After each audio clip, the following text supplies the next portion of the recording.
Première pour Bol et deuxième à l'échelle de la province, cette visite du président de transition reste mémorable de par la mobilisation qu'elle a suscitée et l'espoir qu'elle a fait renaître chez les lacustres.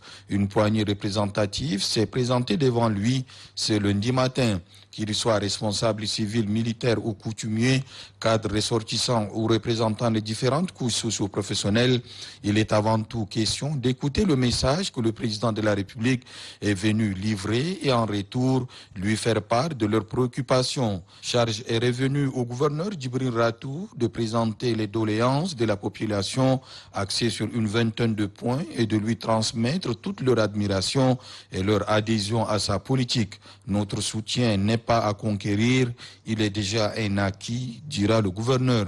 Le soutien réaffirmé, ajouté à la gaieté, à l'euphorie et à l'allégresse des populations, ont réconforté le chef de l'État, général Mohamed Idriss Déby Itnou, dans sa conviction et sa vision du lac.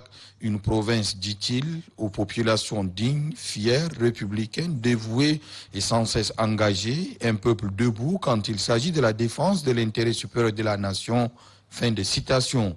Dans le contexte de sa visite qui s'inscrit dans le cadre de la tournée nationale, le président de la République affirme qu'il est à Bol pour écouter afin de mieux cerner les préoccupations et trouver ensemble des solutions aux problèmes les plus communs d'une part et d'autre part informer et entretenir les populations sur la marche du pays, autrement dit leur expliquer dans quelle dynamique se trouve le bateau commun. Faisant le bilan à mi-parcours, le chef de l'État estime que la seconde phase de la transition politique a permis d'engager un chantier gigantesque en matière de réforme et d'obtenir d'importantes réalisations concourant toutes à la consolidation de la stabilité politique, à la promotion de la démocratie par la révision du processus d'organisation des différentes consultations et à l'amélioration de la gouvernance. Évoquant l'opération de révision du fichier électoral en cours, le président de transition explique que c'est un exercice important. C'est pourquoi il invite ses compatriotes à y adhérer activement en se faisant enrôler.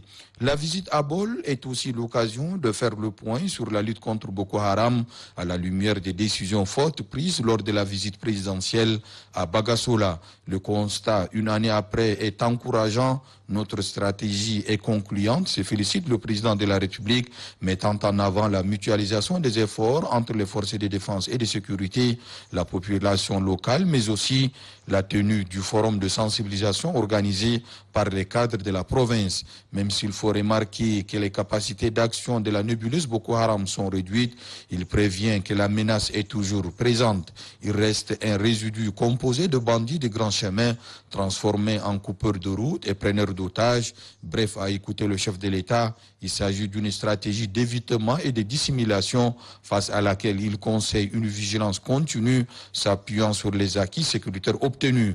Langage de fermeté et de vigilance, mais le président de transition laisse pour autant la porte ouverte à ceux de Tchadiens qui se trouvant encore dans les rangs de Boko Haram afin de prendre conscience et d'abandonner ces aventures sans lendemain afin de rejoindre la dynamique de la construction d'un Tchad havre de paix et prospère, donnant instruction au gouvernement à travailler d'arrache-pied afin de commencer sans délai à exécuter les priorités des réponses aux doléances portées à son intention. Le président de transition a ordonné la résilience pure et simple des contrats pour incapacité de la société ayant en charge le bitumage du tronçon Gouribol et de relancer le processus d'appel d'offres pour engager des entreprises compétentes et présentes au Tchad.